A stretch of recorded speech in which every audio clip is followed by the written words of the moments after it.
말씀은 여러분이 너무나 잘 아는 말씀입니다. 그죠? 한 번쯤은 다 들어보셨죠? 예, 그리고 몇 번씩이나 읽어보셨을 거예요. 그죠? 할렐루야? 아니에요? 제가 여러분을 너무 수준 높게 보는 건가요? 다 그렇게 아시는 그런 말씀이라고 생각합니다. 다니엘이 그리고 세 친구가 바벨론으로 왔습니다. 바벨론에 끌려와가지고 그곳 가운데서 이제 어려운 지경 가운데 이제 있게 되는 것이죠. 한편으로 보면 굉장히 좋은 위치이고 한편으로 보면 공경입니다. 이 1장 1절에 보니까 여호야김이 다스린 지 3년이 되는 해에 그때 바벨론 왕 느부갓네살이 왔다. 그래서 이 성을 에워싸고 여호야김과 하나님의 전 그 그릇 얼마와 여기 나와 있지 않지만 사람들을 끌고 갔다 이렇게 되어 있습니다. 이게 예수님 오시기 전에 한 605년쯤에 일어난 일입니다. 주전 605년에 이렇게 바벨론이 침공해 와서 끌고 간 거예요. 여러분, 이 이스라엘 백성들이 두 번에 걸쳐서 큰 시련을 겪고 북이스라엘이 아수르에 의해서 멸망당하지 않습니까? 그리고 이제 바벨론에 의해서 멸망을 당하는 것입니다. 근데 이게 세 번에 걸쳐서 일어난 일이에요. 오늘 첫 번째로 여호야김 때에 이렇게 침공받고 나서 몇해 사람들이 알지 못하는 정확한 나와 있지만 다른 데 찾아보면 나와 있지만 여기에서는 이제 잡혀갑니다. 잡혀가고 나서 그 다음에 7년 후에 다시 한번 이제 또 잡혀가는 일이 일어나게 됩니다. 세 번째가 예루살렘 성전이 파괴되고 남왕국 유다가 완전히 멸망하는 해가 주후 587년에 일어나는 일입니다. 여러분, 이렇게 나라가 이 유대 나라가 망했다는 것을 무슨 의미냐 하면 하나님이 마르둑에게 패배했다는 것입니다. 여호와 하나님이 그 당시 사람들이 생각하는 것은 나라와 나라, 민족과 민족이 있는데 그 민족과 민족의 싸움은 그 민족을 수호하는 신과의 싸움이라고 생각했던 거예요. 그러니까 유다의 하나님이신 여호와와 이 여호와는 어떤 하나님입니까? 이 애굽의 모든 신들을 다 제압하고 이긴 그 하나님이신데 그 하나님이 마르둑 신을 섬기는 바벨론에 의해서 이 유다가 멸망당했단 말이에요. 그러면 무슨 일이 일어나는 거냐면 이스라엘의 근간, 유다의 신앙의 근간이 되는 하나님과의 언약이 무너지는 거예요. 어떤 언약입니까? 아브라함에게 주셨던 그 언약. 너를 통하여 땅의 모든 족속이 복을 얻게 되겠다. 네 민족과 자손이 아브라함 너를 통해서 복을 받고 큰 민족을 이루겠다고 하시는 그 언약이 깨어진 거예요. 그리고 그들을 400년 동안 숙성시켜가지고 애굽에서 이끌어내어서 이 가나안 땅에 들어가게 하셔서 나라를 구성하게 하시고 그 과정 가운데 이 시내산에서 모세와 더불어서 시내산에서 맺었던 그 언약을 맺으신 그 하나님이 능력이 없고 그 언약이 깨어졌다는 것을 의미하는 것이죠. 여러분, 그 이후에 와가지고 다윗에게 하나님께서 언약을 맺으시잖아요. 다윗의 후손, 그 영원한 왕권을 너에게 주겠다고 말씀하신 그 언약도 깨어진 거예요. 여러분, 그러니까 이 시대는 절망의 시대예요. 하나님이 패배했고 하나님의 언약은 깨어졌고 유다 백성은 망한 거예요. 망한 거. 그 가운데서 포로가 되어서 온 아이들이란 말이죠. 여러분, 이들 사이에서 부모님의 흔적이 발견되지가 않아요. 아마 10대 청소년 시기에 끌려와가지고 이제 바벨론 땅 가운데 있는 것인데 그곳 가운데 이 아이들이 정체성을 지키기가 얼마나 어렵겠습니까? 여러분, 여기 보니까 4절에 흠이 없고 용모가 아름다우며 모든 지혜를 통찰하며 지식에 통달하며 학문에 익숙하여 왕궁에 설만한 소년. 그러니까 똑똑한 애들이에요. 똑똑한 애들. 여러분, 똑똑한 애들이 가지고 있는 특징이 뭡니까? 외부의 상황과 문제가 발생하면 그것에 대해서 빨리 감지하고 그것을 빨리 적응하는 사람이 똑똑한 사람이지 머리가 좋다고 똑똑한 사람이냐고요. 이 4명의 청소년들은 굉장히 똑똑한 사람들이에요. 여기 나와 있는 그 말씀만 봐도 그렇잖아요. 지혜를 통달하며 지식에 통달하며 학문이 익숙하고 왕궁에 설만한 사람들 앞에서 이 설만한 그런 사람들로 성장해온 이 아이들이란 말이죠. 이 아이들에게 무엇을 시킵니까? 데려오게 하였고 그들에게 갈대아 사람의 학문과 언어를 가르치게 하였다. 이렇게 말씀하고 있습니다. 여러분, 하나님 신앙으로 커왔던 이 사람들이 지금 바벨론의 학문 체계를 배우게 된 거예요.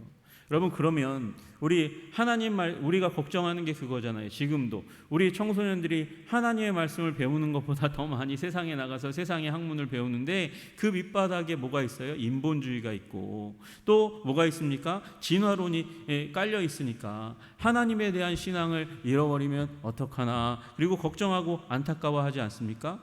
그 세상 학문에 의해서 하나님이 주시는 지식과 지혜, 성경 말씀의 그 진리를 빼앗겨 버리면, 그 마음 가운데서 완전히 침몰시켜 버리면 어떡하나, 그런 생각이 있단 말이죠. 근데 이 아이들도 그것에 지금 노출되어 있는 거예요. 그 갈대아 사람의 학문과 언어를 가르치게 하니까. 그리고 그 가운데 왕의 음식과 포도주에서 날마다 쓸 것을 주어 3년 동안, 이 커리큘럼이 3년 동안 지속된 거예요. 3년 동안 먹게 했어요. 교육을 받으면서 음식을 먹습니다. 음식은 그 나라의 문화입니다. 문화의 배경에는 뭐가 담겨 있냐 하면, 문화의 배경에는 종교가 담겨 있는 거예요. 신앙이 담겨 있는 거예요. 그래서 이 음식을 어디에다 먼저 바칩니까? 우상에게 먼저 바치는 일이 있어요. 그리고 곡식은 특별히, 포도주는 특별히 먼저 난 것을 다 우상에게 먼저 바칩니다. 이 마르둑에게 먼저 바치는 거예요. 그러니까 우상 숭배에 지금 먹었을까 안 먹었을까? 나중에 가서 끊기로 결정하는 걸 보니까 이미 마셨어, 이미 먹었어. 여러분, 알지 못하는 사이에 그 문화의, 바벨론의 문화 가운데 점점 물들어 가는 것이죠. 근데 이 학문과 언어를 가르치는 목적이 있습니다. 이 사람들을 다 이렇게 다 다스려 가지고 왕 앞에서 이제 행정을 맡을 사람들로, 똑똑한 사람들로 국사를 맡기려고 이제 사람들을 길러내는 거잖아요. 이렇게 애써서 힘써서 이렇게 길러낸단 말이죠. 이 아이들이 또, 이 청소년들이 또 문제가 생깁니다. 음식에 의해서 더럽혀져 가고, 그들의 학문에 의해서 더럽혀져 갈 뿐만 아니라 또 하나가 있어요. 정체성을 완전히 갈아엎는 창시개명이 이루어지는 거잖아요. 이름이 바뀌었어요. 원래 다니엘과 하나냐와 미사엘과 아사랴였는데, 하나님이 재판관이십니다. 다니엘의 의임이잖아요.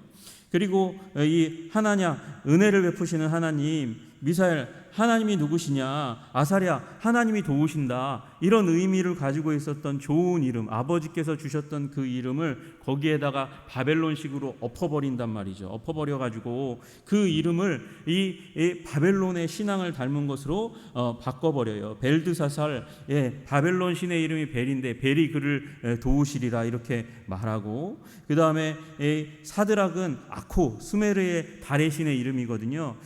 아코의 명령이라는 말로 사드락 이름을 바꿔버리고, 메삭은 누가 아코인가, 누가 이 수메르의 달신인가, 이렇게 물어보는 그 이름으로 이렇게 붙여주는 거예요. 하나님이 누구신가 해서 아코가 누구인가로 바뀌어버리고, 아벳느고, 나부를 섬기는 자, 느보라고 얘기하는 나부스라고 얘기하는 이 바벨론의 신을 섬기는 자로 이름을 바꿔버렸어요. 정체성을 바꿔버리는 그 가운데 나아가는 거예요. 어떻게 됩니까? 점점 더러워져 가고 있는 거예요. 점점 무너져 가고 있는 거예요. 여러분, 그게 우리가 지금 세상 가운데 내보내는 우리 청소년의, 어린 아이들의, 청년들의 모습이라는 거죠. 아니요, 여러분과 저의 모습이에요. 여러분, 신앙을 여기서 일주일에 한 번 배우는데, 더 열심히 있는 분들은 새벽기도 나오고 수요 예배도 나오고 금요철야도 나오는데, 세상이 얼마나 잘 교육시키는지 몰라요. 여러분, 교육제도 가운데서만 배우는 게 아니고 우리 드라마에서도 배우고요, 노래에서도 배우잖아요. 그것들을 통해서 우리가 온갖 세상에 이 세뇌를 받고 있어요. 여러분, 예전에 아주 오래전에, 아마 이 바벨론 시대도 마찬가지고 아브라함 시대도 마찬가지고, 그 집에 딱 들어가면 그 집에 거실과 같은 그런 공간에 뭐가 있었을까요? 중심에 뭐가 있었을 것 같으세요? 그 가정이 섬기는 우상이 있었을 거예요. 그 우상이 가장 중요한 위치에서 우리 가정에게 복을 줍니다, 이렇게 그런 상징으로 세워놨을 거란 말이죠. 그래서 야곱의 삼촌 라반이 그 우상 없어지니까 쫓아오잖아요. 들고 쫓아오잖아요. 우리 가정에게 복 줄 그 신상이 없어졌다고 난리를 치잖아요. 여러분, 우리 가정 지금 딱 문 열고 들어가면 그 응접실의 중심에 가운데 그 의자, 소파가 딱 배치되어 있는 그 가운데 뭐가 딱 있어요? 뭐가 있어요, 여러분 가정에? 뭐가 있습니까? TV가 있잖아요. TV가 우상이에요, 지금. 거기에서 여러분이 모든 인포메이션을 받아요. 정보를 얻어요. 그리고 거기에서 얘기하는 건 이상하게 다 진실인 줄 알아요. 강단에서 얘기하는 그 말씀의 권위는 따라가지 않고 TV에서 얘기했어. 그렇게 얘기하고 그 말을 믿고 따라간단 말이에요. TV에서 나오는 사람들의 말은 왠지 똑똑해 보이고 그 말 따라하면 잘 될 것 같고, 여러분 TV가 신앙의 대상이 되는 이런 시대가 돼버리고 말았어요. 여러분 이 중심 가운데, 세상의 이 중심인 바벨론 가운데서, 그 학교 가운데서, 우상 숭배의 현장 가운데서 정체성이 바뀌면서 이렇게 변질되어가는 이 다니엘과 세 친구를 바라볼 때 하나님이 얼마나 아프셨을까요? 얼마나 가슴이 아프셨을까요? 그런데요, 하나님이 그 가운데서 이 청소년들에게 마음을 주시는 거예요. 생각을 주시는 거예요. 뜻을 주시는 거예요. 그리고 그 뜻을 다니엘이 붙잡았어요. 다니엘은 뜻을 정하였대요. 뜻을 정하여 이제 더 이상은 아니다. 브레이크를 밟기로 했어요. 이젠 더 이상은 아니다. 왕의 음식과 그가 마시는 포도주로 자기를 더럽히지 아니하리라 하고, 자기를 더럽히지 아니하도록 환관장에게 구했어요. 누구의 단독 행동입니까? 다니엘의 단독 행동이에요. 여러분 다니엘이 행동하니까 그 행동의 뜻을 같이 하는 사람들이 같이 생겨나는 거예요. 세 친구가 함께 생겨나는 거예요. 그래서 너와 함께 뜻을 같이 하겠다고 얘기하는 일이 일어나는 거죠. 여러분 이런 사람들이 필요해요. 뜻을 세우는 사람, 그 뜻과 함께하는 사람이 필요한 거예요. 여러분 우리 교회 가운데 그런 분들이 많이 일어나기를 주님의 이름으로 축복합니다. 뜻을 세우는 거예요. 깃발을 세우는 거예요. 그리고 그것과 함께하는 사람들이 일어나는 거죠. 그러면 그 공동체를 중심으로 해서 이스라엘 백성들이 서는 거예요. 일어나는 거예요. 회복되는 거예요. 그리고 하나님의 세대를 열어가는 것이죠. 여러분 우리 교회 가운데 이런 다니엘과 같이 뜻을 세우는 수많은 사람들이 일어나기를 주님의 이름으로 축복합니다. 교회에서도 뜻을 세우고요, 가정에서도 뜻을 세우고요, 세상 가운데서 나아가서도 뜻을 세우는 사람들을 통해서 하나님의 세대가 일어나게 하시기를 주님의 이름으로 축복합니다. 그 가운데 딱 서 있으니까 하나님께서 은혜를 주시는 거예요. 환관장에게 은혜와 긍휼을 얻게 하셨대요. 누가? 다니엘이 얻게 하셨대요. 근데 이 환관장도 가슴이 아파요. 자기가 들어줄 수 없어요. 그렇게 들어줬다가 왕이 지적하면, 커리큘럼 누가 만들었어요? 왕이 만들었어요. 커리큘럼 왕이 만들었을 뿐만 아니라 급식 시스템도 누가 만들었어요? 왕이 만들었어요. 이 아이들이 건강하게 자랄 수 있도록, 그래서 이 바벨론의 인재가 될 수 있도록 하기 위해서 지식을 배부하고 이 교육 커리큘럼을 만들어주고 먹을 것을 주었는데 이것 가운데서 누가 병들었다? 환관장의 탓이에요. 환관장의 탓. 그런데 여러분 이 가운데서 다니엘은요, 그럼에도 불구하고 기회를 봅니다. 기회를 보고, 그리고 감독하게 한 자, 11절에 보니까 환관장이 다니엘과 하나냐와 미사엘과 아사랴를 감독하게 한 자에게 다니엘이 말하되 10일 동안 시험해 보자. 온갖 고기가 다 우상에게 바쳐지니까 우린 고기 먹지 않겠습니다. 우리는 고기 먹지 않겠습니다. 포도주가 이게 하나님께 드려지는 게 아니고 이 누구에게, 마르두에게 바쳐지니까, 우상에게 바쳐주니까 이렇게 더럽혀진 이 포도주를 우리가 먹지 않겠습니다. 다른 아이들이 이게 좋은 음식이에요. 이게 좋은 음식인데 그 좋은 음식은 다른 아이들에게 주십시오. 우리는 채식하고 물만 먹겠습니다. 그리고 10일이 지난 다음에 우리의 모습과 그들의 모습을 비교해 주십시오. 그리고 그 다음의 문제를 그 다음에 이제 풀어가기로 하십시다. 그렇게 얘기하고 시험할 기간을 둡니다. 여러분 이게 하나님을 시험한 겁니까? 아니요. 하나님을 믿고 그리고 자신의 인생을 건 거예요. 여러분 이게 굉장히 힘든 일이거든요. 왜 힘든 일이냐? 여러분 이사야 선지자가 바벨론에게 성전 기구들을 빼앗길 것을 예언했어요. 그리고 열왕기하 20장 18절에 보면 무슨 말씀이 나오냐면 이런 말씀이 나와요. 왕의 몸에서 날 아들 중에서 사로잡혀 바벨론 왕궁의 환관이 되리라 하셨나이다.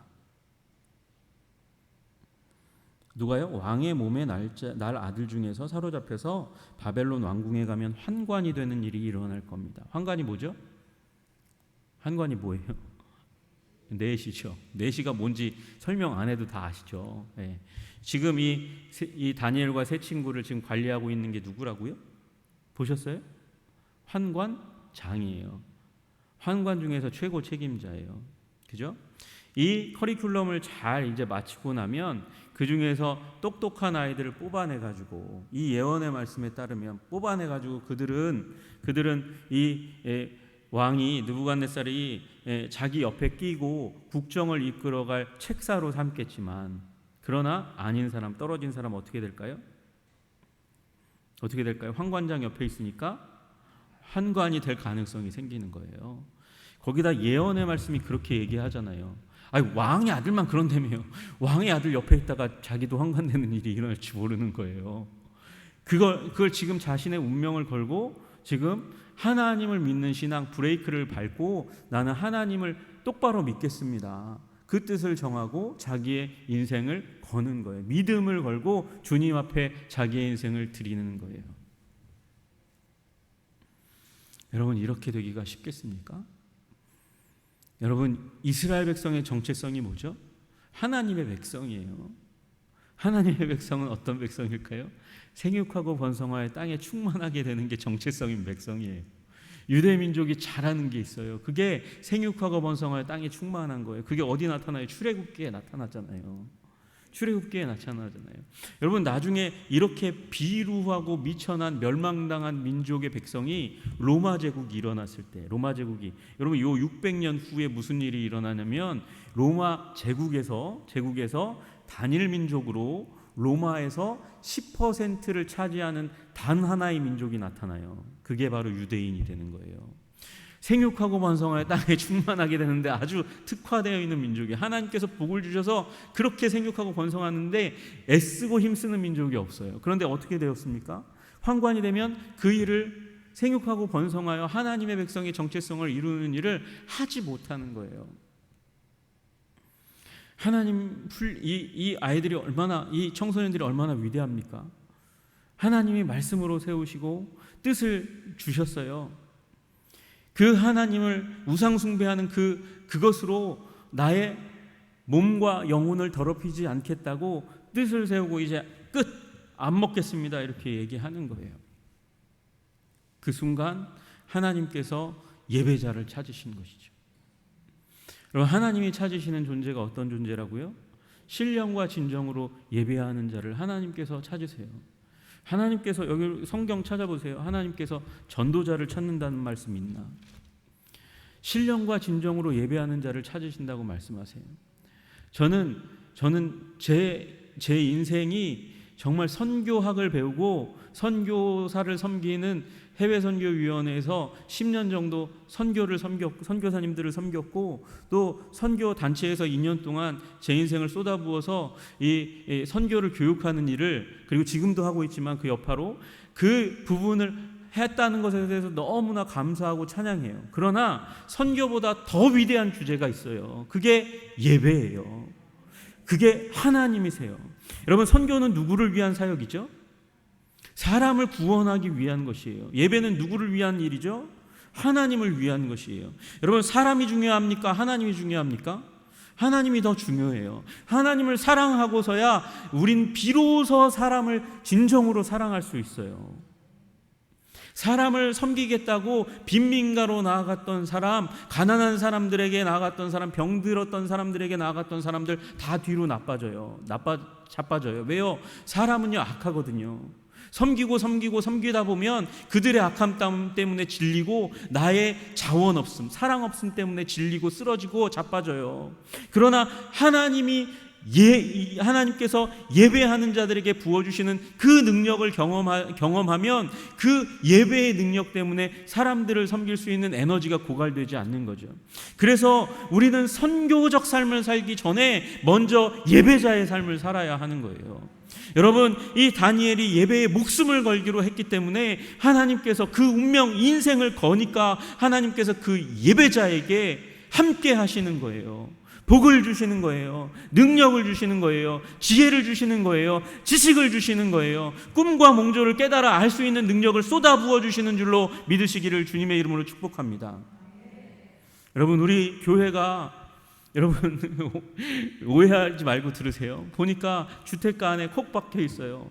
사람 경건한 사람이라면 잘 들어오지 않으려고 하는 그 구역이 이 지역 들어오는 곳의 반을 차지하고 있더라고요. 그죠?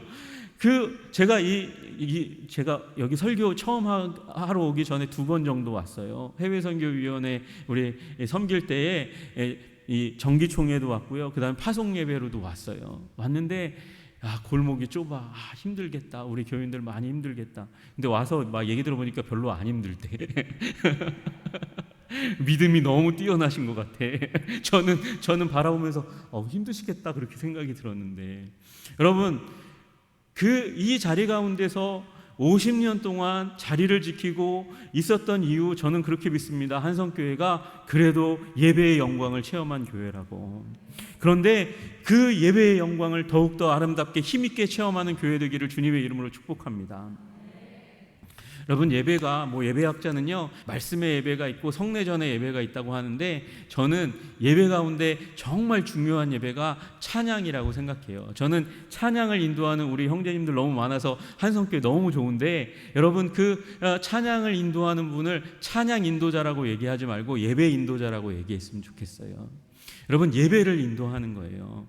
여러분, 하나님은 우리의 입술의 열매를 기뻐하시는 분이세요. 그래서 우리가 잘 몰라도, 나이가 많아서 여기 트렌드가 굉장히 뉴송이 많이 나와. 근데 그렇다고 나는 저 노래 모르는데 그래도 따라 하시면 하나님께서 그 입술의 열매를 받으시고 우리의 인생을 복되다 그렇게 칭하시는 일이 임할 줄로 믿습니다. 여러분, 찬양의 예배를, 입술의 열매를 주님께 힘을 다해서 드리시는 여러분 되시기를 주님의 이름으로 축복합니다. 그건 현장의 예배예요. 현장의 예배. 여러분 말씀 설교를 듣는 것과 찬양을 드리는 것, 그것 중에 진짜 예배가 어떤 걸까요? 진짜 예배가 둘 다 진짜 예배예요. 그런데 여러분, 지금 이 순간 드려지는 예배가 바로 저는 찬양의 예배라고 생각해요. 여러분, 제가 집에 딱 들어가면 아이들이 아빠 왔어요 그러고 난리를 치고 아빠 사랑해요 그러고 제 다리를 끌어안고, 저보다 이제 더 큰 재준이가 끌어안고 예빈이가 끌어안고 가연이가 끌어안아요. 여러분, 그럴 때 저는 이 아이들이 나를 높이고 있구나. 여러분, 예배가 뭐죠? 하나님을 높여드리는 거잖아요. 여러분, 우리가 찬양을 통해서 하나님을 높여드리는 거예요. 그 즉석에서 하나님을 높여드리고 영광스럽게 하고 자랑하고 찬양하는 일이 일어나는 거죠. 그 예배를 하나님께서 싫어하실까요? 아니요, 너무너무 좋아하세요. 그 예배를 여러분 전심을 다해서 드리시기를 주님의 이름으로 축복합니다. 여러분, 성경 시편에 보세요. 시편에 볼 때 말씀을 사모하라는 말씀 많이 있지만, 또 하나 새 노래로 여호와를 찬양하라고, 노래로 입술로 여호와를 찬양하라고 얼마나 많이 나와 있습니까? 여러분, 말씀은요, 우리의 삶이 예배가 되게 하는 거예요. 삶이, 말씀을 듣고 말씀에 반응하면 우리는 삶의 현장에 가서 그 말씀대로 순종하다가 삶의 예배를 드리는 거죠. 그러면 이 자리 가운데서는 우리 입술로 하나님을 예배하는 거예요. 여러분, 즉석에서 예배 드릴 수 있는데 나아가서 삶의 예배를 드리는 것, 그것보다 먼저 지금 즉석에서 드릴 수 있는 게 있는데, 여러분, 이 둘 중에 하나 드린다고 하면 저는 찬양의 예배를 선택하겠어요. 여러분, 조셔도 돼요.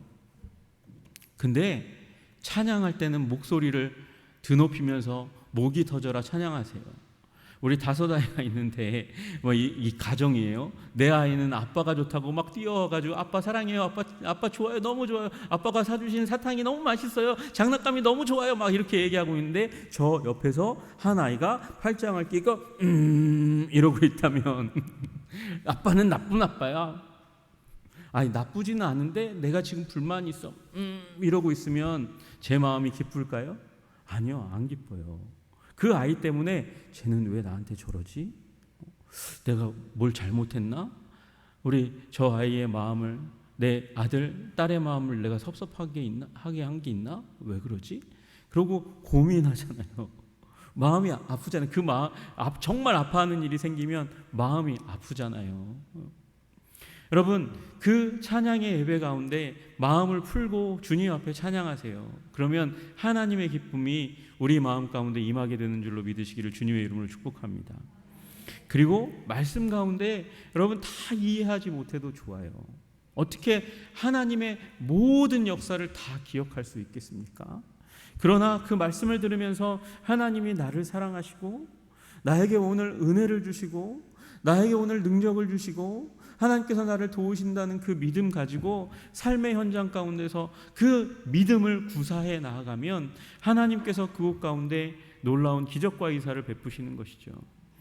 별로 사이가 좋지 않았던 사람, 나를 적으로 여겼던 사람이 나를 최고의 우군으로 여기고 나의 좌장과 우장이 되는 역사들이 일어나는 것, 내가 섬기는 그 사람들, 그 나의 섬김의 손길을 통해서 나처럼 미천하고 연약하고 부족한 사람을 통해서 예수님의 이름이 그 인생 가운데 들어가고 있는 것을 보게 되는 것, 그것만큼 복된 일이 어디 있겠습니까? 내 삶의 문이 그 다음에 열리는 거예요. 여러분 지경을 넓혀 주십시오. 지경을 넓혀 주십시오. 지경을 넓히는 게 땅만 넓힌다고 땅 사고 막 다니면요, 적이 늘어나요. 그러나 우리가 사람들을 섬기고 사랑하면 나의 성공을 도와주는 사람들이 생겨요. 나의 지도를 따르는 사람이 생기고 내 말을 듣고 순종하는 사람들이 생기는 거죠. 여러분, 그런 사람들을 얻을 때 내 인생이 진짜 성공하는 거죠. 여러분, 삶의 예배 가운데 온전히 서시는 여러분 되시기를 주님의 이름으로 축복합니다. 그래서 말씀을 듣는 거예요. 그리고 현장에서 하나님을 기쁘시게 하기 위해서 신령과 진정의 예배를 드리시기를 주님의 이름으로 축복합니다. 여러분, 전도, 선교, 여러분 그건 예배의 에너지 없으면 무너지고 깨집니다. 전도만 강조하는 교회 중에서 나중에 전도가 얼마나 위대하고 영광스러운 주제입니까? 그런데 전도만 강조하다가 목사님은 전도만 좋아해, 그러고 쓰러지는 교회들이 얼마나 많은지 몰라요. 여러분, 예배 가운데 하나님의 감동, 하나님의 놀라운 능력 부으심을 경험하시는 여러분들이 먼저 되시기를 주님의 이름을 축복합니다. 예배의 영광을 체험하면요, 그러면 가서 예배 가운데 만났던 그 주님을 전하지 않을 수 없는 인생이 되는 거예요.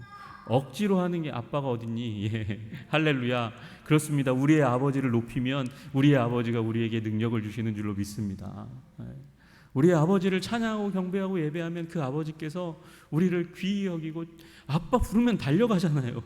아빠 그러고 예배하고 찬양하면 우리가 하나님이 우리에게 달려오시는 거예요. 여기 뜻을 세우고 그 우상 숭배로 자신을 더럽히지 않으리라고 그렇게 결단을 했더니 하나님께서 17절에 내 소년에게 학문을 주시고 서적을 깨닫게 하시고 지혜를 주시고 다니엘은 모든 환상과 꿈을 깨달아 알았어요. 왕이 불러다가 3년 딱 커리큘럼 끝난 다음에 테스트해봤는데 테스트에서 다른 사람들보다 10배나 더 뛰어난 사람이 된 거예요. 그 사람들 데리고 이제 이 바벨론 제국을 이끌어가는 일이 일어나게 되는 거죠. 온 나라 박수와 술객보다 10배나 나온 줄 이 왕이 알게 되는 결과가 일어나지 않습니까?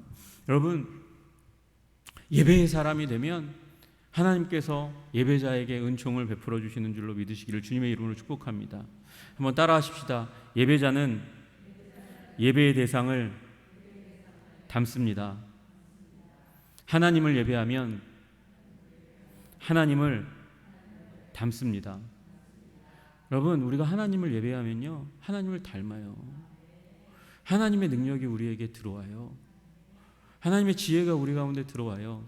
하나님의 부요가 우리 가운데 들어와요. 하나님은 위대한 지도자이십니다. 하나님의 지도력이 우리 가운데 들어오는 거예요. 여러분, 어디에 키가 있다고요? 예배의 키가 있다고요. 하나님께서 우리 한성교회를 권세 있는 교회 되게 하시기를 주님의 이름으로 축복합니다. 그 권세 어디서 올까요? 예배예요. 예배. 여러분, 우리 지난주에 말씀을 한번 기억하셨으면 좋겠습니다. 이사야가 사명을 누구를 보내며 우리를 위해 누가 갈고 이렇게 탄식하시는 그 하나님의 회의석상에서 내가 여기 있나이다, 나를 보내소서, 사명자가 되었습니다. 사명자가 되기 위해서는 먼저 죄사함의 은총을 누려야 된다고 말씀드렸잖아요. 여러분, 이 죄사함과 그리고 사명의 능력을 갖추게 되기까지 먼저 선제적인 경험이 있어야 됩니다. 먼저 경험해야 하는 것이 있어요. 뭘까요? 뭐였어요? 천상의 예배를 경험한 거예요.